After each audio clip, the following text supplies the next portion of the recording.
Welcome to the Mixed Faith Marriage Mastermind, where today we've got three mixed faith experts. I love this group so much. These women are two of my favorite people. I have so much love, respect, and admiration for these ladies. Um, I One thing I really love about this group is we have three very different experiences and perspectives, and we are all in mixed faith marriages. So I'm going to go ahead and have everyone introduce themselves really quick. Brooke, let's start with you. Can you tell us who you are? Sure. So, Brooke Booth, I coach people in a mixed faith marriage who are struggling to feel love and connection and warmth for each other, both individuals and couples, really help them navigate the faith transition and the mixed faith marriage and the bumps that can come along with that. I'm in a mixed faith marriage. I was doing the math the other day, and I think it's like 2016 or 2017 when we officially started this journey here in our household. And I probably stopped attending church probably in 2017 officially. So it's been a little bit of time. I've got four kids. One still goes to church with my husband. He goes every week, and I stay home and sleep in, which I don't mean to brag. It just is really lovely for me personally, though. Okay, Suzette, how about you?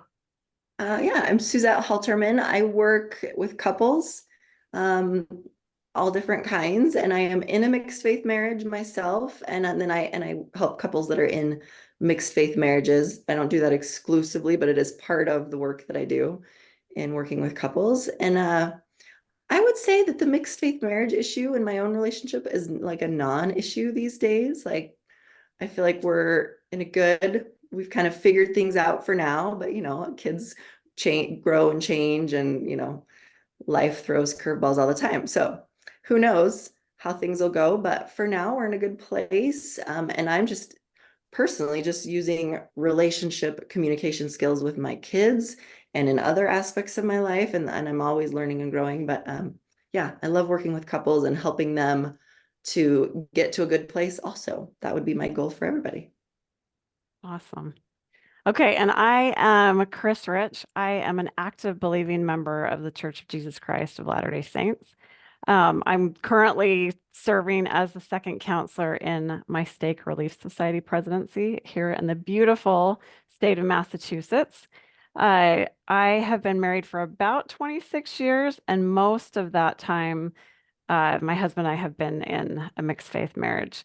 We've got three awesome kids. We've got a 14-year-old son, a 19-year-old son, and a 21-year-old daughter. And all three of my kids have no interest in religion at all.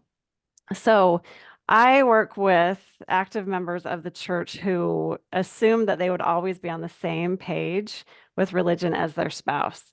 Well, now they're not. And it feels like that rug has just been ripped out from under their feet. So, what I do is I give them the exact steps to help them get back on their feet and to create a thriving and connected marriage, even when they don't share the same beliefs as their spouse. And I work with my clients one on one.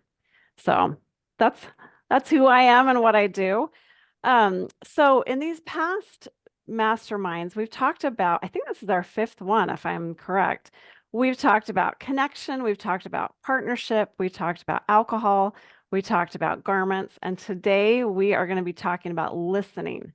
And I love this I love this what's the word I'm looking for? This Topic. subject. Thank you. I'm having a hard time humaning for a minute there. I love this subject because it's something that I am really trying to work on myself.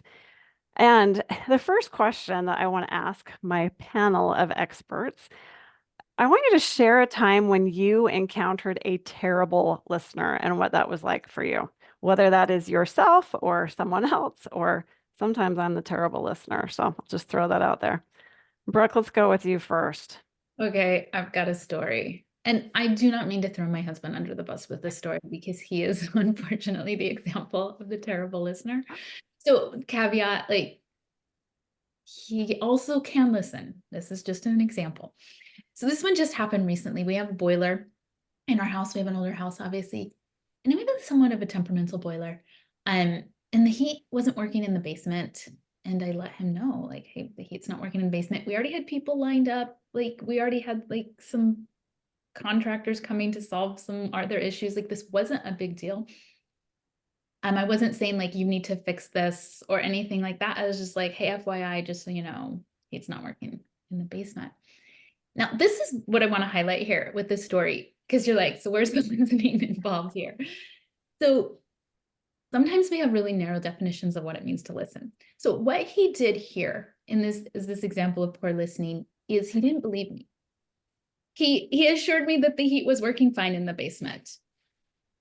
And then a few days later, he was downstairs working in the boiler room on a totally different issue. And he's like, I owe you an apology. The heat was not working in the basement. And I was like, you know, like, yeah, I know, because I have like, you know, sensory nerve endings on my skin. Like, I can be a little snarky, but like, I'm like, yeah. But what this highlighted to me though was, like, I was just trying to communicate something to him and he couldn't receive it for whatever reason. I think he gets a little nervous about when things aren't working well, that it's his fault and he needs to be fixing things. Whatever might be going on there, I don't know. But what was interesting to me is he couldn't hear me just saying, hey, something's not right, FYI. It was hard for him to receive that. It was hard for him to acknowledge that and validate that and listen to that. And I think so much of this is like, you know, offering, and I'll talk probably more about this later, but I was like offering a bid. Hey, I just want you to know, you know, if you talk to the contractors before me, heat's not working, like FYI. Or I'm concerned the heat's not working. And instead of saying like, okay, like, I'm sorry, like you're concerned, I can see that. That must be frustrating. And yeah, that's really annoying that we have to deal with this boiler stuff right now. Like, it was just like, nope, you're not right. You're wrong. And I just want to highlight that is like, he may have heard what I said, but he wasn't, I don't think, exercising the skill of listening that we're going to delve into. Like, I offered a bid, he wasn't able to respond effectively or positively to that bid. He wasn't able to listen for the bids. He wasn't able to recognize that that was a bid. His own probably insecurities or fears blocked him from doing that. I don't want to get too much into the context, but like, that's my like real life example from very recently. And it kind of happens like when cars are a little fussy or things, I'll be like, hey, there's something wrong. And he'll just be like, no, it's fine. There's nothing wrong. And I'm like, it's just an example that I want people to like reflect on it. It's not like he wasn't ignoring me or shutting me down. He just wasn't actually listening to what I was actually trying to communicate. All right, that's my story. I love that. Just listen, like being able to just receive as part of listening is super important. So my example of not of a horrible listener is myself. Like that's what I was thinking about people, and I was like, well, I can more easily think of all the times like in the past week that I have not been a good listener. And I think we'll get into later why we tend to not be good listeners. But I'm human just like anyone else. I feel like I can listen really well to my husband. I am not a good listener with my kids because I go into like lecture mode and I go into power struggle mode. Like I have to put a lot more effort in being a good listener with my kids than I do with my husband. For whatever reason, I think because I work with couples, it's like become more automatic when my husband's talking for me to like shift into a more receptive place and like put my own stuff aside. But man, there's other relationships that I do not listen so well. So just gonna have a little humility here and just own that. Like I can be, even this morning, like I was totally in a power struggle with my kids and I wasn't listening. I was trying to get out the door and they like, it was, you know, one of those kind of mornings. So yeah, I can be a not good listener. It happens on a weekly basis. It's life. Well, you are in good company, Suzette, because sometimes mine is a daily basis. So, yeah, I think sometimes my teenage son, he'll be telling me about like a video game or something, and I'm just like, the words are going into my brain, but there's no connection. My example, I remember when I was in college, I was working and I just had a root canal and I was in so much pain. And I don't know why I was at work, but I was. And my boss walked by and he said, "Hey, Chris, how you doing?" And I said, "Oh, I am in so much pain. I just had a root canal." And he said, "That's great. That's what we like to hear." And he just kept going. And I was just like, I'll never forget that. And then I can look at so many times where I've probably done something very similar. So I want, and I are the people that are listening, I would love for you guys to think of a time where you encountered a terrible listener and just kind of think about that. So my next question is on the opposite side of that. So I want you guys to share a time when you felt like you were really listened to, you're really being heard. And we'll just go in that same order. Okay, so mine's basically the opposite story of what I shared before. So this is an experience with my sister, and I like, Suzette, how you say it, like where they can really receive. I think that that wording is really helpful. So I have a sister who's just like, listening is, I swear, her superpower. And I was telling her something once that was really challenging and really vulnerable and like really not easy to share with another human being, but important, right? And all she said to me was, um, that's a lot. Like, I acknowledge you. Like, I don't even have words to, like, I don't even know what to say, but like, that's a lot. And like, all she was doing very effectively and very simply is like, yeah, I hear you. Right. Like, just in her, like, I don't have a solution for that. I acknowledge what you're experiencing and what you're feeling is significant. And that's really all she did. Yeah, I love that. I would say the times that I've felt the most listened to was when I paid for a coach to listen to me, right? I sometimes you have to pay for that. Like when I was kind of in the depths of my own faith crisis and navigating that for myself, there's a lot there that I was trying to unpack and a lot of emotion and a lot.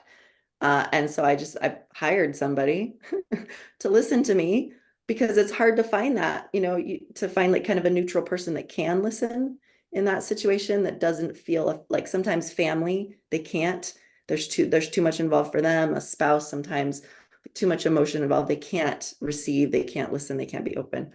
Yeah, people who are trained to listen and like can have like, yeah, I'm going to give you an hour. You're paying me to do this. I'm going to do it. It's fantastic. Highly recommend it to anyone. So yeah, it feels wonderful to be listened to. It helps sort out all the jumble to have that space of just somebody who can listen. I love that. Oh, go ahead. Have to second that. Like, yes, yes, and yes. That's all.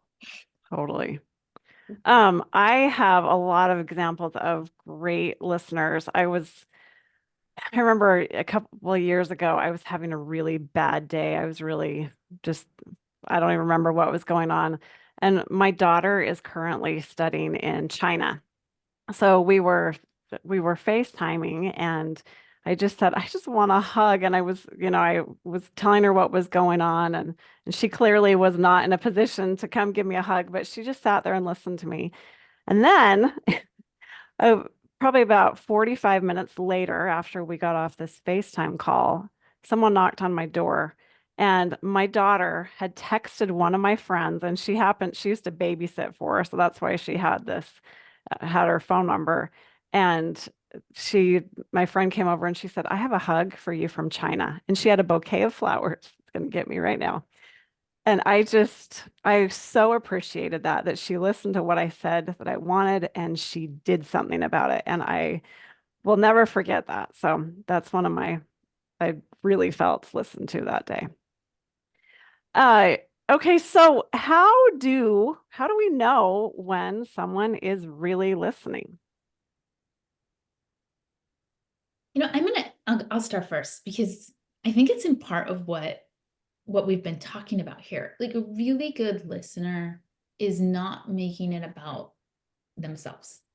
Like, when you're a really good listener, you're not you're not getting triggered in your own insecurities and your own fears. You're not making it about you. Like, for instance, like let's just talk husband, wife, like what your spouse is sharing with you, you don't make it a referendum on you, your skills, your behaviors, whatever.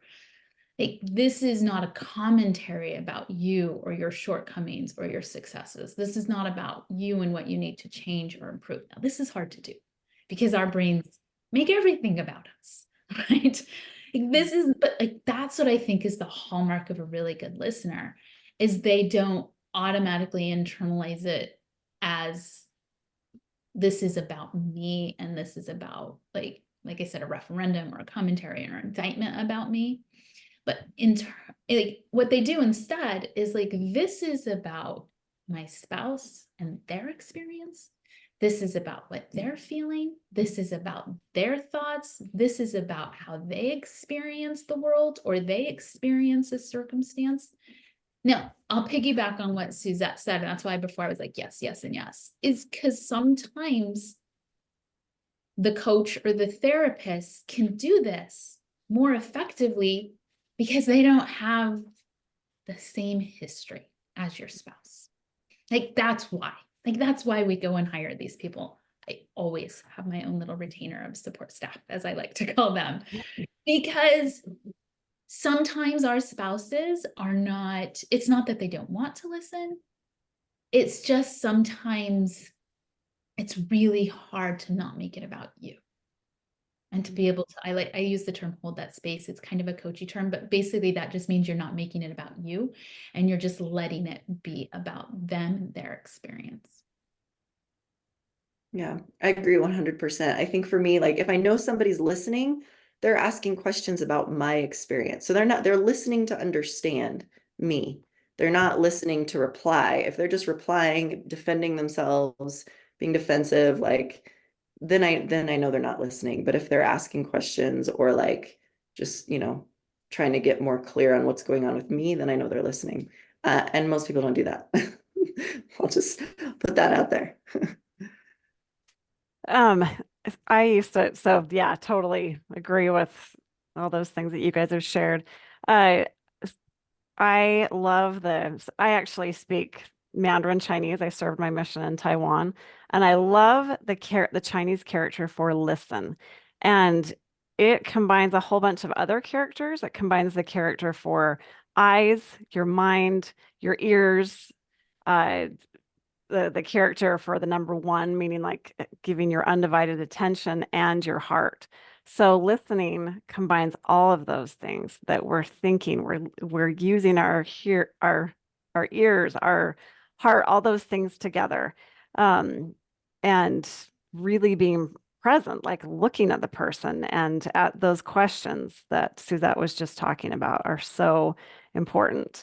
And I think when we're really listening to people, we are seeing them as they are, and that we recognize and respect that um, their views and their beliefs, and even if they're totally different from ours. So it's just like seeing people as they are. I love that thought. Okay, so my next question is, so what gets in the way of listening? Like we understand what listening is, and I think we'll share more things about how we can listen better, but what gets in our way of listening? I could start on this one. I think it's just our brains are threat detection machines. And the minute we experience perceived threat, whether it's real or not, our brain goes into fight, flight, or freeze. And fight looks like defending ourselves or proving why we think differently. And flight looks like I'm not going to engage and like I'm not going to listen, like it's detachment, right? Like I can't listen, I'm going to detach. And there's like an actual biological reason. Like when our brain is in fight, flight, or freeze mode, the part of our brain that can be empathic and have other like do perspective taking shuts off. Like we're conserving energy for fight, flight, or freeze. And so what gets in the way is our brains perceiving threat. And so like I think about myself this morning because I was not a good listener with my kids this morning.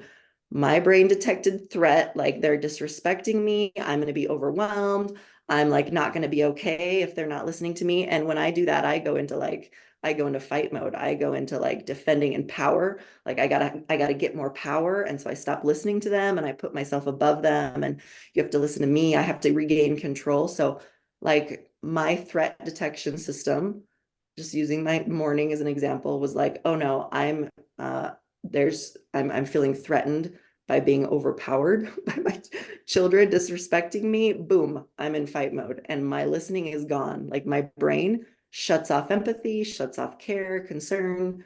All that is like out the window in less than a second. So I think just understanding that that's how our brains are wired is really important. Yeah. Yeah. So exactly the same thing. I'd use the word like we have to do our own work to learn how to manage our brain when it's going crazy. Because that's exactly what happens. So this is how I see it a lot when listening to somebody or hearing somebody share their experience, because the listening probably comes later, but when you hear somebody share their experience and it's setting off your own insecurities, your own fears, your own guilt, your own shame, your own inadequacies, it makes it really hard for you to listen for all the reasons that Suzette just enumerated. And I see this like when people are always, okay, that didn't come out right. Let me say it better. When there's a faith transition and you want to tell your spouse, you want to tell them about this significant change you're experiencing. A lot of times the people I talk to initially are very hesitant to bring this information to their spouse. And I think for this very reason we're talking about, because they can predict in their mind that they're going to say this thing, their spouse is going to feel insecure or fearful or whatever, and then spin off into worry or catastrophizing or self-blame or trying to fix it, fix them, change them. And so, like, why bring up something that's going to basically drive this conversation off a cliff or this relationship off a cliff? And it's the fear of not being listened to that prevents people from communicating on these rather important topics in a marriage. So when we can really start to manage our own brain and to create strategies or ways of tools, using tools to so that we can be more effective listeners, like obviously there's going to be a significant impact on the relationship. And I don't want to just like blame the believing spouse, because it works in reverse too. Like if you're the believing spouse and you want to talk to your post-Mormon or transitioning spouse about a conference talk or a moving spiritual experience you have, but that's going to trigger their insecurities or fears or guilt or shame or inadequacy, it's going to be really hard for them to listen to you and to be able to be that listening partner for you. So this work of getting to know yourself and how you know, what your default modes are when your nervous system is triggered or these emotions come up, and being able to have some real strategies and tools to deal with that, that's what helps you be a good listener. I'm not saying exclusively, but it's one of the skills in your toolbox to have to help develop good listening skills. And piggybacking off on that, I think it's so important to recognize that our emotions are the fuel that we take action from. So if we are wanting to listen, there are certain emotions that will serve us, and there are some emotions that will not serve us at all. I think of, like if you are putting fuel into your car, you probably want to make sure that you've got the right fuel. You want to get maybe it's not the fanciest fuel, but you want to make sure at least you're putting the correct fuel in your car. You would never pour like Diet Coke into your car engine. And sometimes we are listening, and I'm going to put that in quotes, from fuel that does not serve us. We're listening from anger, or we're feeling defensive or hurt, or we're feeling judgmental. And those emotions are not great fuel for a conversation. So it's good to check in, what fuel are we taking into it. I also wanted to circle back. There is a quote that I love by Stephen R. Covey. And he said, and this kind of goes back to what Suzette was saying earlier, Most people do not listen with the intent to understand. They listen with the intent to reply. They're either speaking or preparing to speak. They're filtering everything through their own paradigms, reading their autobiography into other people's lives. And I just love, yeah, we all have our own perspective and our own story, and we project that on other people. And I think that really comes up when someone's sharing something, because we're thinking, oh, if I could just think of the right conference talk to share with them, or if I could just think of we're not listening to their words, we're trying to come up with a response, and so we're really not listening. So just some good things to pay attention to. I love that. Okay, so, and I'm going to start this next question. What helps us to be good listeners? And I just kind of hit on this a minute ago. We want to make sure that we are feeling and coming from the emotion that is going to help us be a good listener. So some emotions that are super helpful to listen from are curiosity, love, compassion, understanding, empathy, hope, uh, even confusion. I think those are, when we can come at a conversation with those emotions, it's going to look very, very different. And I don't, if you guys are not familiar with this book, Bridges by David Osler, I love this book. It has so many great tips. And a quote that I wanted to share from him. So he says, listen, listen, and listen. Then listen some more. Don't rebut, testify, or try to explain away the concerns. And then he talks about some great questions that we can ask to help us to be more curious and uh, to go in, to find out what's really going on for our spouse or whoever we're listening to. And some of those questions, what can I do to support you right now? What would help you to feel loved and understood? This is a hard thing. How are you holding up? Kind of like what Brooke's sister had said. And the last one that he shared, will you tell me more about what you do believe? And so asking those questions and then just listening, zip it and listen. So those were a couple of the thoughts I had. I can share because practicing listening skills is a lot of what I do with couples during our sessions. And I do a lot of preparation work. Like you have to prepare to listen. So I have them do some exercises. Like I divide them into speaker and listener mode. So there's certain rules that the speaker has to follow to make listening more likely from their listener, but there's also some rules the listener has to follow. And we do a lot of preparation for them. So like calming themselves down, putting their own stuff aside so they feel really open, remembering that this is just their partner's view of the world and the lens through which they see the world. It's filtered through their history, and really getting them into a place of kind of separation, like their problem, whatever they want to talk about. I don't have to like absorb that and take it personal. I do some like visual imaging of like you're safe and protected, so you can just listen. There's a great book called Boundaries That Stick, Setting Boundaries That Stick, that teaches like some great visual imaging to help you be a better listener. I won't go into it, but I use it personally and it's fantastic. So there's a lot of preparation work to be a good listener so that you can be open and separate enough so that you're not like absorbing things like a sponge, like Brooke was talking about, where you're like making it mean something about you and who you are and your flaws. So listening is hard.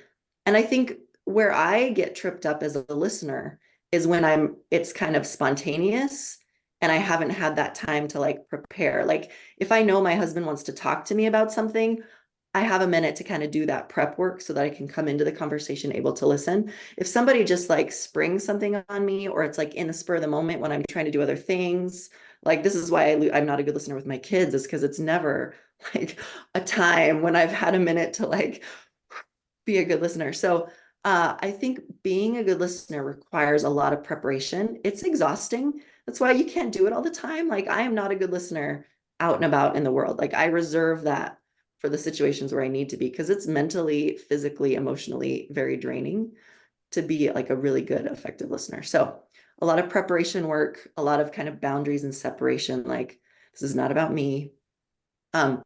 One more quick thought about that is I used to do a lot of yoga, and listening reminds me of like balance. Balance is not like an easy process. You're constantly moving, tightening your core, like adjusting like where you're looking to maintain balance. You're tightening this, you're adjusting this. And it might look easy, like you're just standing there on one leg, but it's a very active process. And it's the same with listening. Like listening is a constant, like I feel my defensiveness coming up. I'm going to put it down. I feel my thoughts coming up. I feel my thoughts wandering. I got to stop that. I got to tighten my core. I got to do this. I got to do this so that I can stay present listening. It's a very active process that takes a lot of practice, skill, training to get good at. So that was a lot. That's such a good point, though. And I get the yoga analogy.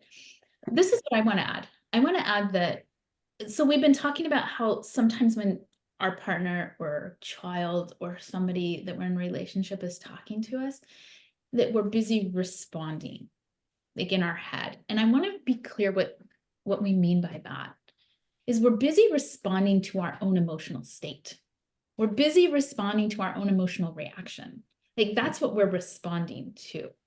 And I think responding in and of itself isn't a problem, but and this is exactly what we're talking about, learning how to respond to their emotional state, learning how to respond to what they're saying. We're very good at responding to our own emotional state. That's just going to happen, right? They say something, we feel insecure, we're going to respond to that. That's what's probably going to come out of our mouth. Mouth is some response to our insecurity or inadequacy. And so much of listening is, I love how you said it, like, it's going to come up and then you just put it down, and it's going to come up and it's going to put it down. And then can you refocus on their emotional state? This is not an easy skill. Like it looks rather benign as you're doing it, but there's a lot going on. And be gentle with yourself because this takes some practice. Totally. I'm just picturing that the yoga pose and falling on your face, because we've done that with listening and yoga too. Okay, so, and this kind of goes into the next question. How do we listen when we don't agree with someone or we're amped up, our emotions are high? Give us some thoughts on that, ladies. I'll jump in here, is because this is a lot what we've been talking about. Like usually when emotions are higher, we don't agree. We want to defend, we want to justify, we want to explain, we want to convince. We don't want to listen. Like it becomes no, this is how you should think about it. That's not right. Like it's a defensive justification explaining thing. So this is what helps me. Like this is part of like the practical work I might do in the moment when I'm like, oh, no, you shouldn't think about it that way. You can't believe you. So this is what helps me and I'll say these words to myself in that moment. This isn't an indictment of me. This is about understanding them. Like this is me holding that yoga pose. This is what's going on internally. This isn't to change me. This is for them to share their experience. Like this isn't about what I've done wrong and what I need to fix. This is about them letting me know what it's like to be in this relationship. I'm here for them. This is how I offer love and support. I'm happy to do that. Like this is sort of the internal dialogue I'll have in my head to help me create the feelings that Chris was referring to, of maybe curiosity or openness, to help me put down the fears, to put down the insecurities, to put down the defensiveness and the judgments so that I can remain present, so that I can remain responding to their emotional state instead of my emotional state. I completely agree. I think if your emotional state is high, if you're not in a place to listen, then don't don't pretend. Like just say, can we discuss this later? When you again, like when you have some time to get yourself in that place and do all the stuff you need to do to put your own baggage to the side and be present. And I keep using my own example from this morning because I was a horrible listener this morning. That's what I should have done. My kids were upset about certain screen time limits and I went into this power struggle mode. What I should have done is said, hey, can we talk about it after school so I can like understand where you're coming from? That's what I should have done, because I would have been able to listen then. I could have prepared myself all day to like really kind of be in a place to understand them. So I think with your spouse, like if they bring something up and you are getting defensive and your emotions are high, then just wait. Like say, like, I can't listen to you right now. I need some time so that I can show up and listen to you better. Like take a time out. No conversation has to happen right then and there. Like just say, can we talk about this in a little bit? So you have just a few minutes even just to like get yourself regulated. A few minutes, half a day, the next day. There's nothing wrong with sleeping on it and talking about it the next morning when you might be a little more regulated, have a little better perspective. Like all those things are really healthy for being able to show up and listen more productively. I love those. One of my favorite quotes is from Byron Katie, and she said, "Defense is the first act of war." And I notice when I feel myself getting defensive, I remember that thought.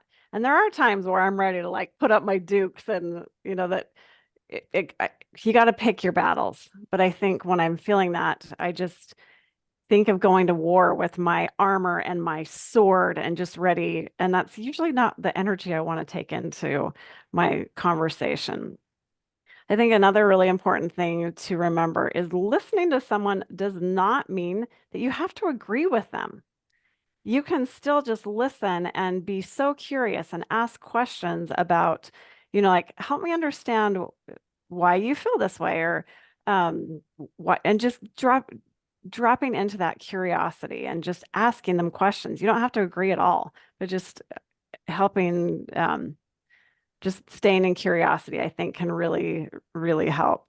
Also, I like to ask myself the question is, do I want to build a bridge or a wall? Because there's sometimes where it's just like, I know that if I engage in this argument when my emotions are high, it's going to be a wall that I'm just going to run right into. So, kind of just stopping and asking, like, what do I want my end result to be? Where do I want this to take me? So, I think those can be good questions to ask. Um, and we've kind of talked about this already, but let's just kind of go over what are the benefits of listening for our mixed faith marriages with our kids. Just what are the benefits of listening? I'll start off with this one. In regards to mixed faith marriages require a lot of collaboration and compromise and finding solutions. And you can't get to effective compromise and collaboration if you don't really deeply understand each other. And you can't understand each other if you're not listening. You got to understand, like, what's the deeper meaning here? Why is this so important to you? Like, and you can't get there without listening. If you can listen and understand each other really deeply, compromise and collaboration almost like naturally flows from that. If you skip the listening and understanding part and you're trying to find solutions and problem solve and compromise, you're going to get stuck because you don't have like this respect for where the other person's coming from. So listening deeply builds respect, like it's connection. Like you were saying, Chris, you don't have to agree with them, but you can connect to that human experience of maybe feeling powerlessness or feeling like not having a choice or feeling, those are just human experiences. And the more you can listen deeply and connect with the human experience, like, yeah, like as a human, I can relate to that feeling. I may not agree with like your reasoning, but I can relate to the human experience that you're having of whatever it is. When you can relate to them in that way, it builds respect, and then you're more likely to honor each other as you're trying to find like a win-win solution. So that's a long way to say you cannot reach win-win solutions in a mixed faith marriage without listening to understand each other and respect the human experience that the other person's having. Mhm. What Suzette's talking about here is like what John Gottman calls like influence. And I like to think of influence as like a figure eight flowing between the husband and wife or the two people in the relationship. When there's influence flowing, and again, listening is a basic tenet to like let that influence flow. Um, you can share things, you can receive things. Like that's really what is happening. And that's one aspect of listening, is really letting things be shared and letting things be received instead of our own insecurities, fears, concerns blocking that flow of influence. I love to like consider, like I see in my mind's eye, like this flow of influence, and it creates like influence is going to happen when there's a lack of judgment, when there's a lack of defensiveness. Like you can see these are the similar things that are stopping us from listening. When there's a lack of convincing, when you're really allowing them to share and be who they are and have their experience, that influence is now flowing in a really healthy way. When there's that influence really flowing in a relationship, like, and this is what Suzette was saying, is there's safety, there's space for people to continue to share and continue to be heard and continue to, like, partnership now flourishes. When we talked about partnership a few times ago, like this is key to partnership, is really letting this flow of receiving and giving in this way where it's a two-way street. To me, it's just the foundation of, you know, a relationship that can continue to like thrive and grow and develop. Love that. I think too, when I am really listening to someone, it helps me to slow down so I am more apt to respond instead of reacting to them. And I think that is so important. All my kids are older. And so either with my kids or with my husband, when I can, instead of freaking out and reacting and just listening to what they're saying, then I can show up as the person that I want to be instead of losing it. And am I perfect at it? Absolutely not. But the times where I do slow down and listen, I feel like I can respond with love. My kids have told me some things that I'm just like, I don't want to know this. I don't want to hear this. But because I'm trying to, just really listen and be curious, I'm able to ask them questions, and now they're telling me things. Sometimes it's stuff that I really don't want to hear about, but they know they can talk to me and that I'm not going to freak out and lose it sometimes. Um, I think it's so just giving ourselves that chance to respond instead of react, and listening is just helps us to slow it down. Um, okay, and this kind of, I think we've kind of mentioned this already, but what happens when we don't listen? What do we create for ourselves when we're not listening? Okay, I'll start here. Is there's a message that it's implied. Like this is sort of meta, but there's a message I think that's received and given when there's not listening. And it's like what you say isn't really that important. Your experience doesn't really matter to me. Like, I don't believe you. Like it's subtle, but I consider these things to be some, and I'm using this term rather lightly, but like a micro trauma, like little cuts, little cuts. Like if it happens here and there, it's going to happen. Because, you know, I loved Suzette's point earlier, is we can't always be listeners. We just can't. Like it's a high skill level. You need to take breaks. But when there's a consistent pattern of not listening, I think these little cuts add up over time. You have a cumulative, like last time, Chris, you mentioned like cumulative grief, and I've been thinking a lot about it. And I think this cumulative pain can happen when there's just chronic patterns of not listening. And it can really erode a relationship. You don't need one big bad behavior to send a relationship headed in a tailspin.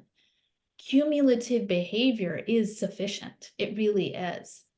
And so it's really fundamentally these messages that aren't being spoken out loud, but still nonetheless there, of this just isn't important. And your lived experience isn't something I value or prioritize. Think of that death by 1,000 paper cuts. The Yeah. little things. Sorry, Suzette. Yeah, I mean, I think with any relationship, it's like building a layer cake. So when you're not listening, you're putting layers of negativity. Yeah, like Brooke was saying, feeling like you're not being cared for because you're just adding layers of yuckiness because it creates nothing good. Not listening is always going to be problematic. You're going to have to repair. So like I wasn't a good listener this morning.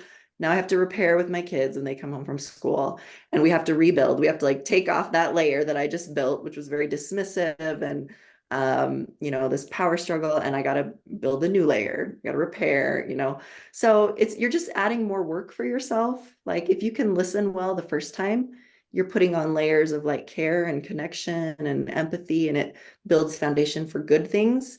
If you're not listening, it adds a layer of crap that you usually have to like scrape off and fix so that you can like keep your cake. Depending, I mean, if you want a crap cake, you can do that, but I personally would like a better cake. So it's important to me to be a good listener. So that's my take on it. And I think with that, when we are not good listeners, to be to recognize that, and it is a great, even though we want to be good listeners, it's a great opportunity to repair and to say, you know what, I did not show up as my best self, and can we try again? And that can be, so if you're not a good listener, don't beat yourself up. All is not lost. It's just own it, and just this is a chance to go back and to try again. So that goes with my next question. How do we get back on course when we're not listening?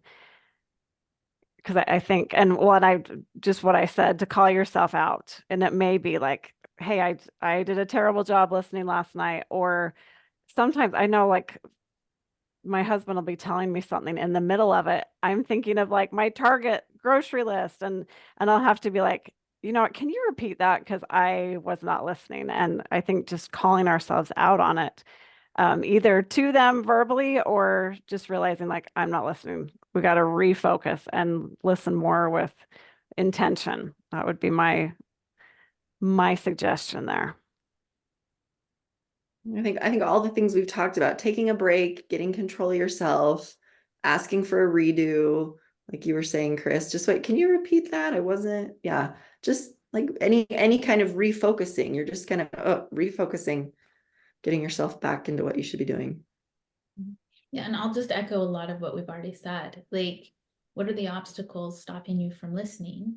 And start addressing those. Like, start doing the work on clearing out those obstacles. Is it your own, your busyness, your avoidance, your fear, your anger, whatever it is, like, get some help for that. Like, address that. Remove the obstacles so that listening doesn't have so many obstacles in the way. Anything else that you ladies want to add to our discussion about listening? I have one thing I'd like to add is listening.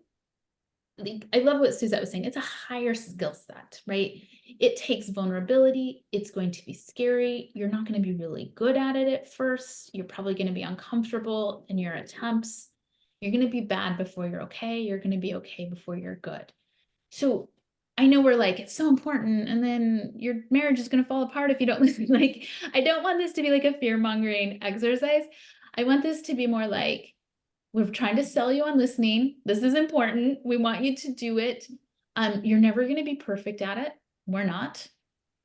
But like, it's okay to be bad and then okay before you're good. Be so patient with yourself as you learn this new skill. Like, let yourself be bad so that you can start developing it. And just acknowledge it's going to be uncomfortable because you're being vulnerable, because you're trying something new. And that's okay.